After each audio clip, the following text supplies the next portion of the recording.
press the bell icon on the YouTube app and never miss another update. शुभ दिन बच्चों, आज मैंने आपको व्याकरण के बारे में बताना चाहती हूँ। यानी व्याकरण में पत्र लेखन के बारे में जानेंगे। ओके, आज मैंने आपको पत्र लेखन के बारे में बताना चाहती हूँ। आज हम क्या करेंगे, पत्र लेखन के बारे में जानेंगे। यानी पत्र कैसे लिखते हैं, वहाँ लिखते समय किस प्रकार लिखना है, किससे लिखना है, बड़ों को लिखते समय जैसे ही हमारे मित्रों को लिखते समय, पत्र किस कारण से हम लिखते हैं, किसको लिखते हैं, किससे लिखते हैं, यहाँ सारी विषय आप जानते हो। आज शुरू करेंगे।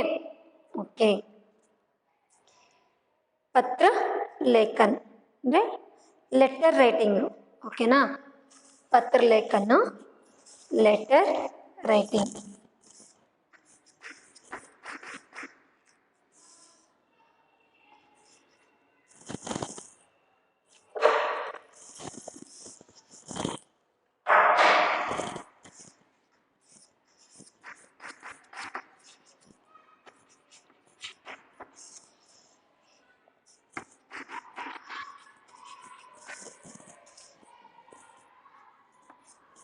लेटर राइटिंग ಬಗ್ಗೆ ನಾವು ಇವತ್ತು ತಿಳ್ಕೊಳ್ಳೋಣ।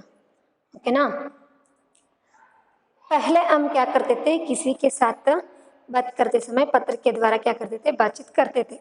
ಮೊದಲೆಲ್ಲ ಏನು ಮಾಡ್ತಿದ್ವಪ್ಪ ಅಂತಂದರೆ ಸಂಬಂಧಿಕರ ಜೊತೆಗಾಗಿರ್ಬೋದು ಅಥವಾ ಮತ್ತೊಂದು ಏನೋ ವ್ಯವಹಾರ ನಡೆಸ್ತಿರ್ಬೋದು, ಎಲ್ಲದನ್ನು ಕೂಡ ಯಾವುದ್ರ ಮೂಲಕ ಆಗ್ತಿತ್ತು ಅಂತಂದರೆ ಪತ್ರದ ಮೂಲಕ। ಪತ್ರನಿ ಕಾಗದ ಅಂತ ನಾವು ಕನ್ನಡದಲ್ಲಿ ಹೇಳ್ತೀವಿ, ಪತ್ರ ಅಂತಲೇ ಹೇಳ್ತೀವಿ, ಕಾಗದ ಅಂತಲೂ ಕೂಡ ಹೇಳ್ತೀವಿ।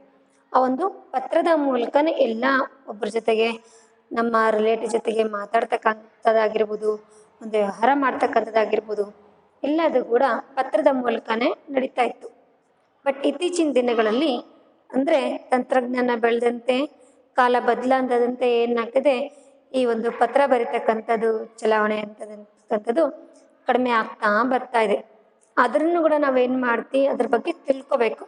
ನೀವನ್ನು ಕೂಡ ಸ್ಕೂಲಲ್ಲಿ ನೋಡೋದಾದರೆ ಏನು ಮಾಡ್ತೀರಿ, ನೀವು ಲೀವ್ ಲೆಟರ್ನ ಬರಿತೀರಿ ತಾನೆ, ಕ್ಲಾಸ್ ಟೀಚರ್ಸ್ಗೆ ಬರಿತೀರಿ, ಹೆಡ್ ಮಿಸ್ಗೆ ಬರಿತೀರಿ। ಈ ರೀತಿಯಾಗಿ ಬರೆಯುವಾಗ ನೀವು ಯಾವ ರೀತಿಯಾಗಿರ್ತಕ್ಕಂಥ ನಿಯಮಗಳನ್ನು ಪಾಲನೆ ಮಾಡಬೇಕು ಅಂತಕ್ಕಂಥದ್ದನ್ನೇ ನಾವಿಲ್ಲಿ ನೋಡಬೇಕು। ಅಂದರೆ ಯಾವುದೇ ಒಂದು ಲೆಟರ್ ರೈಟಿಂಗ್ ಬರಲಿ, ಅದಕ್ಕೆ ಆಗಿರ್ತಕ್ಕಂಥ ನಿಯಮಗಳಿದ್ದಾವೆ। ಅದರ ಮೂಲಕ ನಾವೇನು ಮಾಡಬೇಕಾಗ ನಿಯಮಗಳ ಪ್ರಕಾರನೇ ನಾವು ಲೆಟರ್ ರೈಟಿಂಗ್ನ ಬರಿಬೇಕಾಗುತ್ತೆ। ओके, अच्छा बच्चों, पत्र में हम दो प्रकार देखते हैं। पत्र में हम दो प्रकार के पत्र देखते हैं।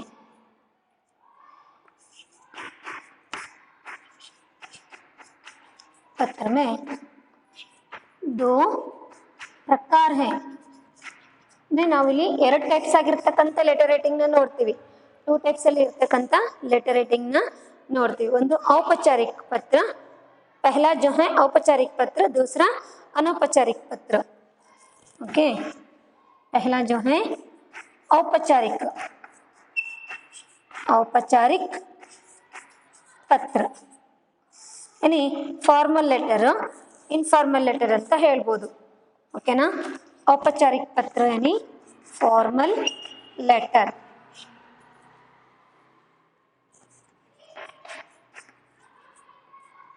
फॉर्मल लेटर, जैसे ही दूसरा जो है अनौपचारिक पत्र।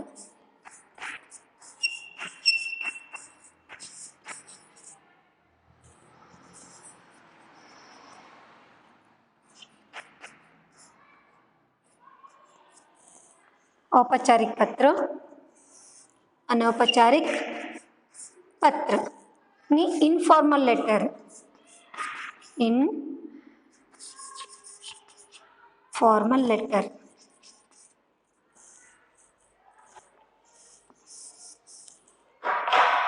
Formal, informal letter.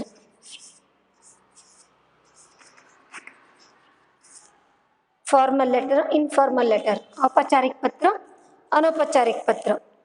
औपचारिक पत्र ಇದನ್ನ ನಾವು ಎಲ್ಲಿ ನೋಡ್ತೀವಿ, औपचारिक ಪತ್ರನ ನಾವು ಎಲ್ಲಿ ನೋಡ್ತೀವಪ್ಪ ಅಂತಂದರೆ ಸರ್ಕಾರಿ ಕಾರ್ಯಾಲಯಗಳಿಗೆ ಬರೆಯುವಾಗ, ಓಕೆನಾ, ಅಂದರೆ ಗೋರ್ಮೆಂಟ್ಗೆ ಸಂಬಂಧಪಟ್ಟಿರ್ತಕ್ಕಂಥ ಸರ್ಕಾರಿ ಕಚೇರಿಗಳಿಗೆ ಸಂಬಂಧಪಟ್ಟಿರ್ತಕ್ಕಂಥ ಪತ್ರಗಳಾಗಿರ್ತಕ್ಕಂಥದ್ದಾಗಿರ್ಬೋದು.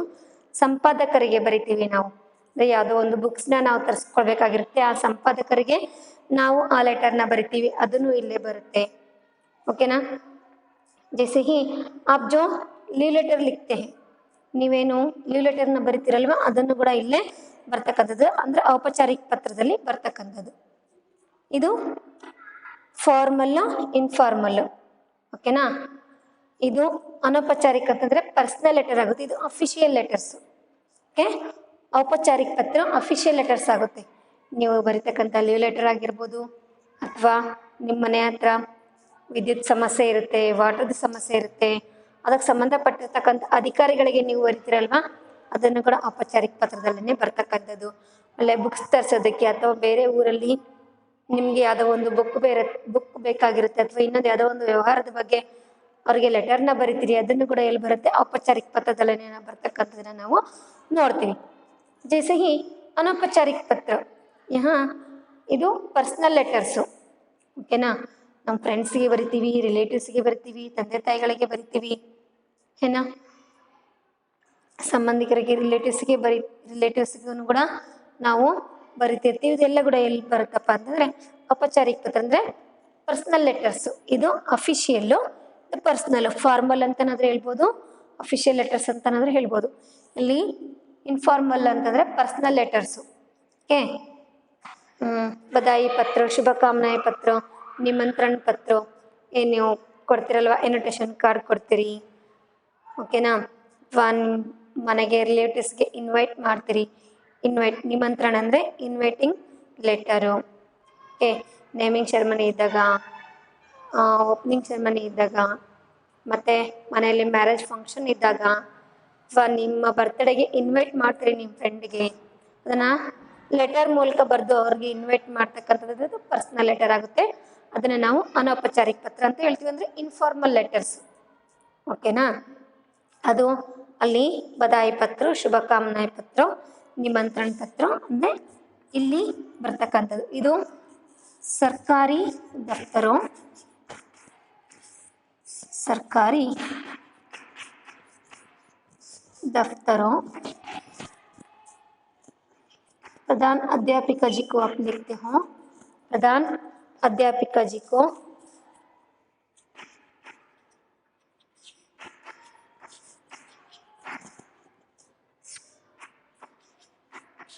ಪ್ರಾರ್ಥನಾ ಪತ್ರ ಅಂತ ಹೇಳ್ತೀವಿ ನಾವು ಇದನ್ನ.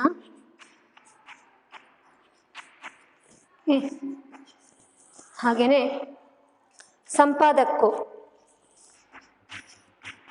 ಸಂಪಾದಕರಿಗೆ ಬರಿತೀವಲ್ವ ಆ ಎಲ್ಲ ಲೆಟರ್ಗಳು ಕೂಡ ಯಾವುದಕ್ಕೆ ಸೇರ್ತವಪ್ಪ ಅಂತಂದರೆ ಔಪಚಾರಿಕ ಪತ್ರಕ್ಕೆ ಅದು ಸೇರುತ್ತೆ. ಜೈಸೆ ಹಿ ಅನೌಪಚಾರಿಕ ಪತ್ರ, ಬದಾಯಿ ಪತ್ರ ಅಂದರೆ ಕಂಗ್ರ್ಯಾಚುಲೇಟ್ ಮಾಡ್ತೀರಿ ಅಲ್ವಾ, ನಿಮ್ಮ ಫ್ರೆಂಡ್ ಯಾವುದಾದ್ರಲ್ಲೂ ಇನ್ನಾಗಿರ್ತಾರೆ ಅಥವಾ ಇನ್ನೊಂದು ಏನೋ ಒಂದು ಅಚೀವ್ಮೆಂಟ್ ಮಾಡಿರ್ತಾರೆ, ಅವ್ರಿಗೇನು ಮಾಡ್ತೀರಿ ನೀವು ಕಂಗ್ರ್ಯಾಟ್ಸ್ನ ತಿಳಿಸ್ತೀರಿ, ಅದಕ್ಕೆ ಏನಂತ ಹೇಳ್ತೀವಿ ನಾವು, ಬದಾಯಿ ಪತ್ರ ಅಂತ ಹೇಳ್ತೀವಿ. ಓಕೆ. बधाई पत्र, बधाई पत्र, निमंत्रण पत्र.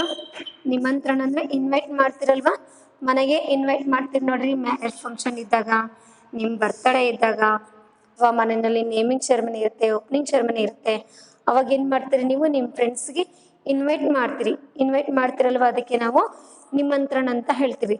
ಆಮಂತ್ರಣ ಅಂತ ಕನ್ನಡದಲ್ಲಿ ಹೇಳ್ತೀವಿ, ಹಿಂದಿಯಲ್ಲಿ ನಿಮಂತ್ರಣ ಅಂತ ಹೇಳ್ತೀವಿ, ನಿಮಂತ್ರಣ ಪತ್ರ.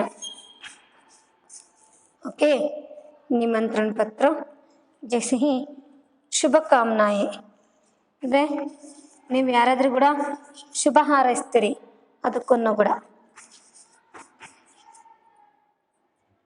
ಶುಭ ಕಾಮನಾ ಪತ್ರ. ವಿಶ್ ಮಾಡ್ತೀರಿ ನೀವು ಅಲ್ವಾ, ಅದಕ್ಕೂ ಕೂಡ ಬರೀತಕ್ಕಂಥದ್ದು. ಹಾಗೆಯೇ ವಿಶೇಷ ಅವಸರೋಂ ಪರ್, ತುಂಬ ಮುಖ್ಯವಾಗಿರ್ತಕ್ಕಂಥ ಕಾರ್ಯಗಳಿಗೂ ಕೂಡ ಏನು ಮಾಡ್ತೀವಿ ನಾವು, ಕೆಲವೊಂದು ಪತ್ರಗಳನ್ನು ಬರೆದ್ಬಿಟ್ಟು ಹಾಕ್ತೀವಿ, ಹೊತ್ತಾನೆ. ಅದಕ್ಕೂ ಕೂಡ ಅದೆಲ್ಲ ಎಲ್ಲಿ ಸೇರ್ತಪ್ಪ ಅಂತಂದರೆ ಅವೆಲ್ಲವನ್ನು ಕೂಡ ನಮ್ಮ ಪರ್ಸನಲ್ ಲೆಟರ್ಸು. ಹಾಗಾಗಿ ನಾವು ಅದನ್ನೇನಂತ ಹೇಳ್ತೀವಿ, इनफॉर्मल लेटर्स ಅಂತ ಹೇಳ್ತೀವಿ. ओके, समझ में आ रहा ना आपको? पत्र में दो प्रकार हैं, औपचारिक पत्र और अनौपचारिक पत्र. आप जो प्रधानाध्यापिका जी को, नए कक्षा अध्यापिका को पत्र लिखते, प्रार्थना पत्र लिखते हो, यहाँ भी कहाँ आता है वो? औपचारिक पत्र में आता है. सरकारी दफ्तरों को लिखते हैं वहाँ भी औपचारिक पत्र में ही आता है. संपादकों को लिखते हैं जो भी कहाँ आता है, औपचारिक पत्र में ही आता है. जैसे अनौपचारिक पत्र ಇದು ನಮ್ಮ पर्सनल लेटर्स. ನಾವು यानी हम अपने मित्रों को, संबंधिकों को, जैसे माता पिता को, भाई बहन को जो पत्र लिखते हैं वहाँ क्या होता है, वो अनौपचारिक पत्र में आता है. ಅಂದರೆ ನಾವು ನಮ್ಮ ಫ್ರೆಂಡ್ಸ್ಗೆ ಅಲ್ವಾ, ಫ್ರೆಂಡ್ಸ್ಗೆ, ಬ್ರದರ್ಗೆ, ಸಿಸ್ಟರ್ಗೆ, ತಂದೆ ತಾಯಿಗೆ, ಅಜ್ಜ ಅಜ್ಜಿಗೆ ಹೊತ್ತಾನೆ, ಒಟ್ಟಿನಲ್ಲಿ ಟೋಟಲ್ ಆಗಿ ನಮ್ಮ ಸಂಬಂಧಿಕರಿಗೆ ಏನು ಬರಿತೀವಿ ಅದೆಲ್ಲದನ್ನು ಕೂಡ ಇಲ್ಲೇನೆ ಬರುತ್ತೆ. ಬದಾಯಿ ಪತ್ರ, ನಿಮಂತ್ರಣ ಪತ್ರ, ಶುಭಕಾಮನಾ ಪತ್ರ ಇವೆಲ್ಲವೂ ಕೂಡ ಎಲ್ಲಿ ಬರುತ್ತೆ, अनौपचारिक पत्रदल्लेने बರ್ತಕ್ಕಂಥದ್ದು. यहाँ समझ में आ रहा है ना आपको? पत्र में यानी हम पत्र में दो प्रकार देखते हैं, औपचारिक पत्र, अनौपचारिक पत्र. ಇದು ಫಾರ್ಮಲ್ ಅಂತ ಹೇಳ್ತೀವಿ, ಇದು ಇನ್ಫಾರ್ಮಲ್ ಅಂತ ಹೇಳ್ತೀವಿ. ಇದು ನಮ್ಮ ಕೆಲಸ ಕಾರ್ಯಗಳಿಗೆ ಸಂಬಂಧಪಟ್ಟಿರ್ತಕ್ಕಂತೆ ನಾವು ಬರಿತೀವಿ.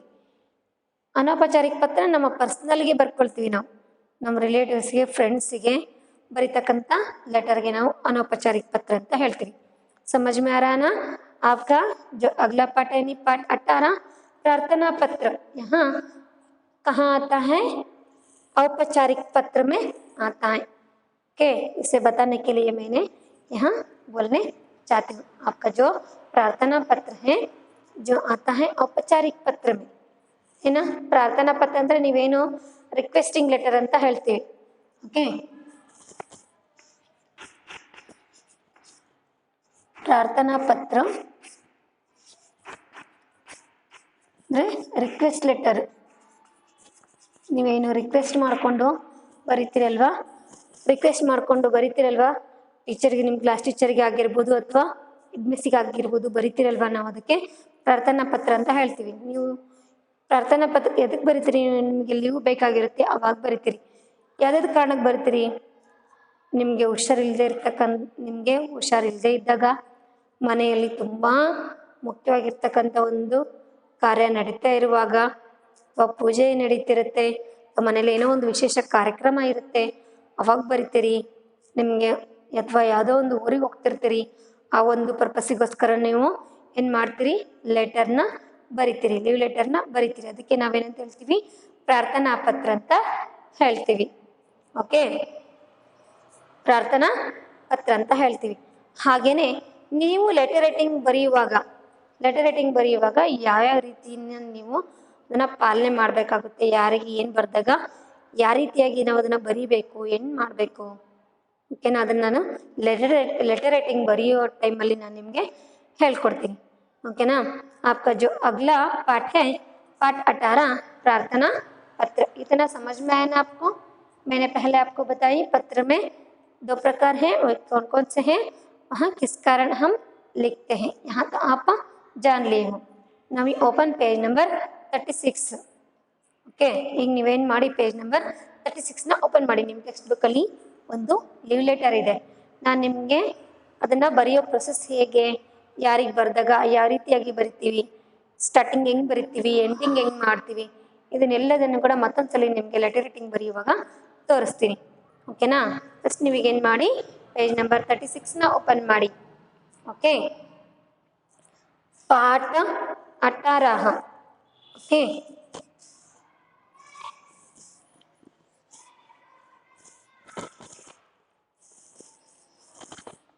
प्रार्थना पत्र.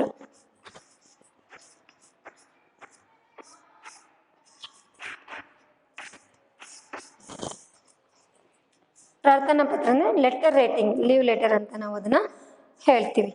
ಓಕೆನಾ, ಅಲ್ಲಿ ಲೀವ್ ಲೆಟರ್ ಅದು. ಪ್ರಾರ್ಥನಾ ಅಂತಂದರೆ ರಿಕ್ವೆಸ್ಟ್ ಮಾಡ್ಕೊಂಡು ಬರೀತಿರಲ್ವಾ, ಅದನ್ನು ಲೀವ್ ಲೆಟರ್ ಅಂತ ನಾವು ಹೇಳ್ತೀವಿ. मुख्याध्यापक को अवकाश के लिए प्रार्थना पत्र. कारण यानी रीजन ಏನಕ್ಕೆ ಅಂತಂದ್ರೆ बड़े भाई के विवाह में सम्मिलित होने के लिए मैं पढ़ते जा रही हूँ आप क्या करना है ध्यान से देख लेना है बड़े भाई के विवाह में सम्मिलित होने के लिए ಸೇವಾ ಮೇ ಅಂತಂದ್ರೆ ನಾವು ಯಾರಿಗೆ ಬರಿತೀವಲ್ವ ಅವರಿಗೆ ಸೇವಾ ಮೇ ಅಂತ ತಗೊಳ್ತೀವಿ ಅಂದ್ರೆ to address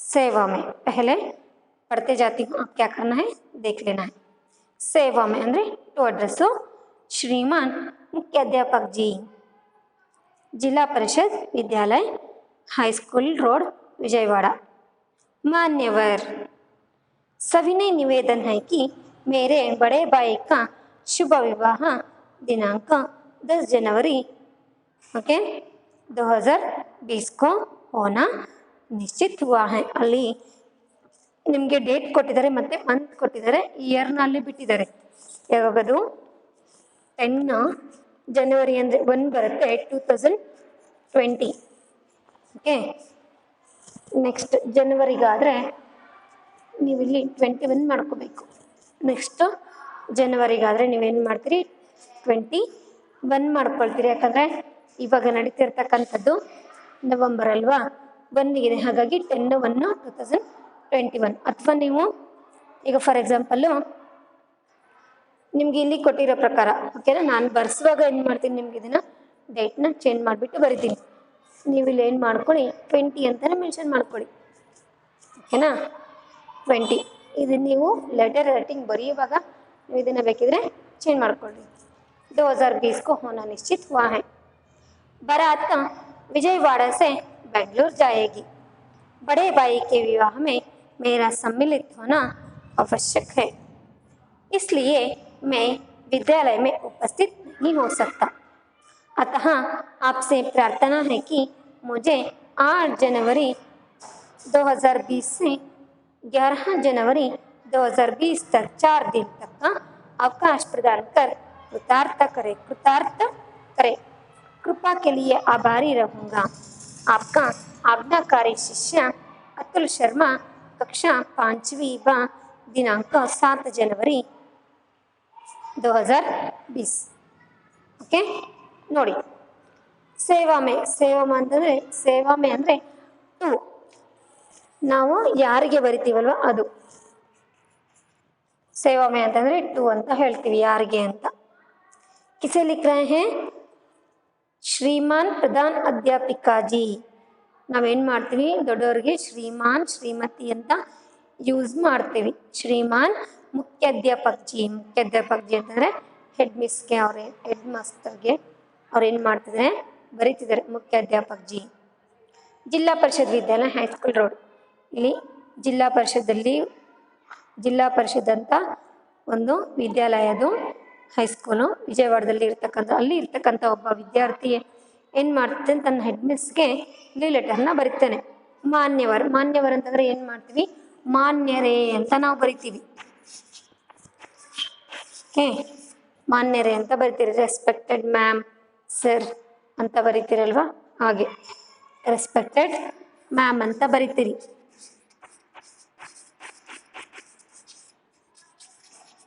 respected ma'am R ಅಥವಾ ಸರ್ ಅಂತ ಮೆನ್ಷನ್ ಮಾಡ್ತೀರಿ ನೀವು ಸರ್ಗೆ ಎಲ್ಲಿ ಅಂತ ತೋರಿಸ್ತಿರ್ತೀರಿ ಅಥವಾ ಮೇಡಮ್ಗೆ ತೋರಿಸ್ತಿರ್ತೀರಿ ಹಾಗಾಗಿ ಮ್ಯಾಮ್ ಆರ್ ಸರ್ ಅಂತ ನೀವು ಏನು ಮಾಡ್ತೀರಿ ಅಲ್ಲಿ ಮೆನ್ಷನ್ ಮಾಡ್ತೀರಿ ಸವಿನಯ ನಿವೇದನ ಹೇಕಿ ಅಂದರೆ ನಿಮ್ಮಲ್ಲಿ ಸವಿನಯ ಪ್ರಾರ್ಥನೆ ಅಂತ ಹೇಳ್ತೀವಲ್ವ ಹಾಗೆ ನಿವೇದನ ಹೇಕಿ ಮೇರೆ ಬಡೆ ಬಾಯಿ ಕಾ ಶುಭ ವಿವಾಹ ಮೇರೆ ಬಡೆ ಬಾಯಿ ಕಾ ಶುಭ ವಿವಾಹ ನನ್ನ ದೊಡ್ಡಣ್ಣ ಇದ್ದಾನಲ್ವ ಅವನ ಒಂದು ಶುಭ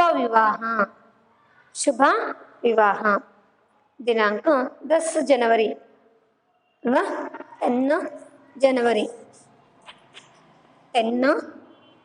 ಜನವರಿ ಅಂದರೆ 1 ತಗೊಳ್ತೀವಿ 2020 ಓಕೆ ನೀವು ಇಲ್ಲಿ ಬೇಕಿದ್ರೆ ನಾನು ನಿಮಗೆ ಲೆಟರ್ ರೈಟಿಂಗ್ ಬರ್ಸುವಾಗ ಏನು ಮಾಡ್ತೀನಿ ಇಲ್ಲಿ ಡೇಟ್ನ ಚೇಂಜ್ ಮಾಡಿಬಿಟ್ಟು ಬರೆಸ್ತೀನಿ ಅಂದರೆ ನಿಮಗೆ ಯಾವ ರೀಸನ್ ಕೊಟ್ಟು ಬರಿಬೇಕು ಅದ್ರ ಮೇಲೆ ಏನು ಮಾಡ್ತೀನಿ ನಾನು ನಿಮಗೆ ಇದನ್ನು ಒಂದು ಲೆಟರ್ ರೈಟಿಂಗ್ನ ಬರೆಸ್ತೀನಿ ಓಕೆನಾ 10 जनवरी 2020 को होना निश्चित हुआ है ನಿಶ್ಚಿತ್ ಅಂತಂದರೆ ಡಿಸೈಡ್ ಮಾಡಿದರೆ ನಿರ್ಧಾರ ಮಾಡಿದರೆ 10/10/2020ಕ್ಕೆ ಮಾಡಬೇಕಂತ ನಿರ್ಧಾರ ಮಾಡಿದರೆ ಡಿಸೈಡ್ ಮಾಡಿದರೆ ಬರಾತ್ ವಿಜಯವಾಡ ಸೆ ಬೆಂಗಳೂರು ಜಾಯೇಗಿ ಬರಾತ್ ಅಂದರೆ ಮದುವೆಯ ಒಂದು ದಿಬ್ಬಣ ಮದುವೆ ಒಂದು ಮೆರವಣಿಗೆ ದಿಬ್ಬಣ ಅಂತ ಹೇಳ್ತೀವಿ ಅದು ಎಲ್ಲಿಂದ ಹೋಗುತ್ತೆ ವಿಜಯವಾಡ ಸೆ ಬೆಂಗಳೂರು ಜಾಯೇಗಿ ವಿಜಯವಾಡದಿಂದ ಬೆಂಗಳೂರಿಗೆ ಹೋಗುತ್ತೆ बड़े भाई के विवाह में मेरा सम्मिलित होना ಅಂದರೆ ನಾನು ಆ ಫಂಕ್ಷನಲ್ಲಿ ಇರಬೇಕು ಭಾಗವಹಿಸಬೇಕು ಅಂತ ಅವಶ್ಯಕ ಅಂತಂದರೆ ತುಂಬ ಅವಶ್ಯವಾಗಿ ನಾನು ಇರಬೇಕು ಅಲ್ಲಿ ಆ ಒಂದು ಮ್ಯಾರೇಜ್ ಫಂಕ್ಷನಲ್ಲಿ ನಾನು ಇರಲೇಬೇಕು ತುಂಬ ಅವಶ್ಯವಾಗಿ ನಾನು ಇರಬೇಕು इसलिए मैं विद्यालय में उपस्थित नहीं हो सकता ನಾನು ಪ್ರೆಸೆಂಟ್ ಆಗೋದಕ್ಕೆ ಆಗೋದಿಲ್ಲ ಉಪಸ್ಥಿತ ಅಂತಂದರೆ ಪ್ರೆಸೆಂಟ್ ಉಪಸ್ಥಿತ ಪ್ರೆಸೆಂಟ್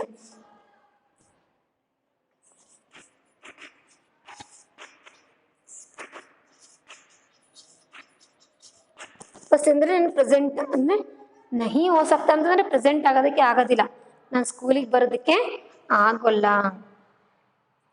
ಅತಃ ಆಪ್ಸೆ ಪ್ರಾರ್ಥನಾ ಹಾಕಿ ಅಂದರೆ ನಿಮ್ಮ ಹತ್ರ ನಾನು ಕೇಳ್ಕೊಳ್ದೇನ್ರಿ ರಿಕ್ವೆಸ್ಟ್ ಮಾಡ್ತಿದ್ದೀನಿ ಏನು ಅಂದರೆ मुझे 8 जनवरी 2020 से ने 8/1/2020 से ಅಂದರೆ ಇಲ್ಲಿಂದ 8ರಿಂದ ಎಲ್ಲಿವರೆಗೂ 11/1/2020 तक ओके 8/1/2020 से 11/1/2020 तक 3 days ಅಲ್ವಾ 8 9 10 11 4 days 4 ಡೇಸ್ಗೆ ಏನು ಮಾಡ್ತಾರೆ ಅವರು ಲೀವ್ನ ಕೇಳ್ತಾ ಇದ್ದಾರೆ 4 दिन का ಅವಕಾಶ ಪ್ರದಾನ ಕೃತಾರ್ಥ ಕರೆ 4 ಡೇಸ್ವರೆಗೂ ನನಗೆ ಲೀವ್ನ ಕೊಡೋದಕ್ಕೆ ಅವಕಾಶ ಮಾಡಿಕೊಡಿ 4 ಡೇಸ್ ನನಗೆ ಲೀವ್ ಕೊಡಿ please ma'am please grant me ma'am ಅಂತ ಕೇಳ್ಕೊಂಡಿರ್ತೀರಲ್ವ ಹಾಗೆ ಪ್ರದಾನ कृतार्थ करे कृपे तोरिಸ್ರಿ है कृपा के लिए आभारी रहूँगा ನೀವೇನು ಕೃಪೆ ತೋರಿಸ್ತಿರಲ್ವ ನಾನು ಅದಕ್ಕೆ ಆಭಾರಿಯಾಗಿರ್ತೀನಿ ನೀವು ನನಗೆ ಲೀವ್ನ ಕೊಟ್ಟರೆ ನಾನು ನಿಮಗೆ ಆಭಾರಿಯಾಗಿರ್ತೀನಿ ಆಭಾರಿ रहूँगा ನಾನು ನೀವು ಲೀವ್ ಕೊಡ್ತಿರಲ್ವ ನಾನು ಅದಕ್ಕೆ ಆಭಾರಿಯಾಗಿರ್ತೀನಿ ಓಕೆ ಆಪ್ಕಾ ಆಜ್ಞಾಕಾರಿ ಶಿಷ್ಯ ನಿಮ್ಮ ಆಜ್ಞೆಗಳನ್ನು ಪಾಲನೆ ಮಾಡ್ತಕ್ಕಂಥವನು ಅಂತ ಆಪ್ಕೆ ಆಜ್ಞಾಕಾರಿ ಶಿಷ್ಯ ಆಜ್ಞಾಕಾರಿ ಅಂತಂದ್ರೆ ಆಜ್ಞಾನಿ ನೀವೇನು ಆರ್ಡರ್ ಮಾಡ್ತಿರಲ್ವ ಅದೆಲ್ಲದನ್ನು ಕೂಡ ನಾನು ಪಾಲನೆ ಮಾಡ್ತಕ್ಕಂಥನು ಆಜ್ಞಾಕಾರಿ ಪಾಲನೆ ಮಾಡ್ತಕ್ಕಂಥನು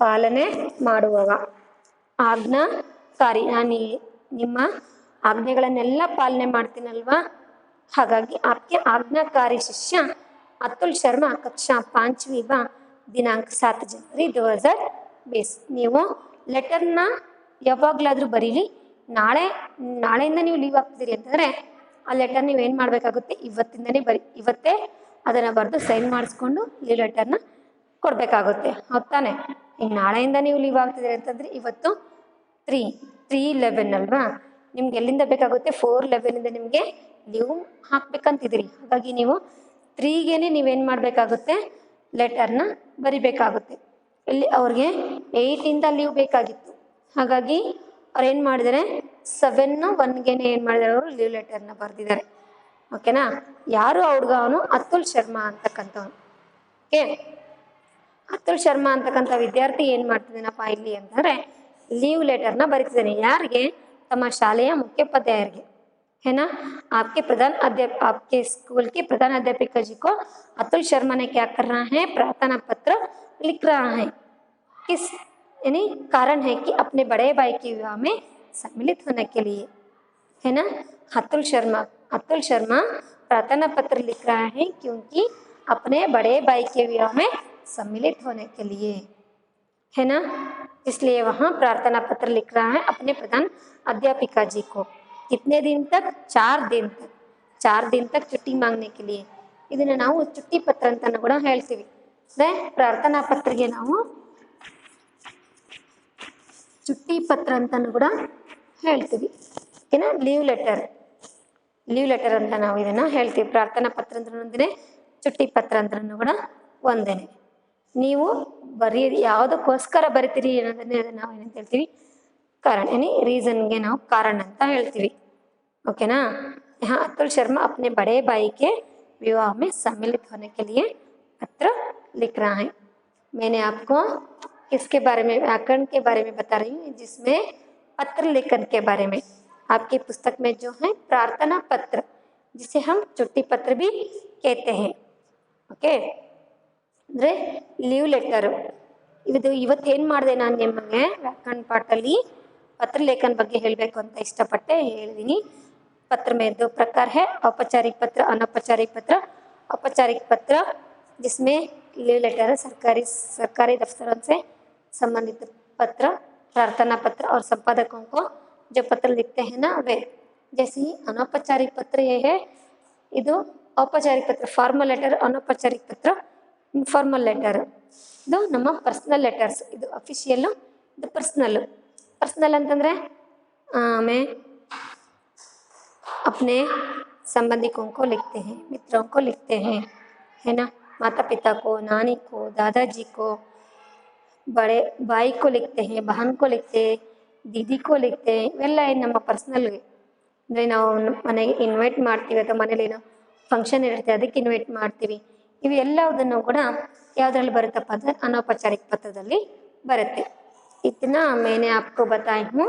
अगले क्लास में पत्र किस तरह लिखते हैं, कैसे लिखते हैं, जिसे मैंने और एक क्लास में बताती हूँ बच्चों.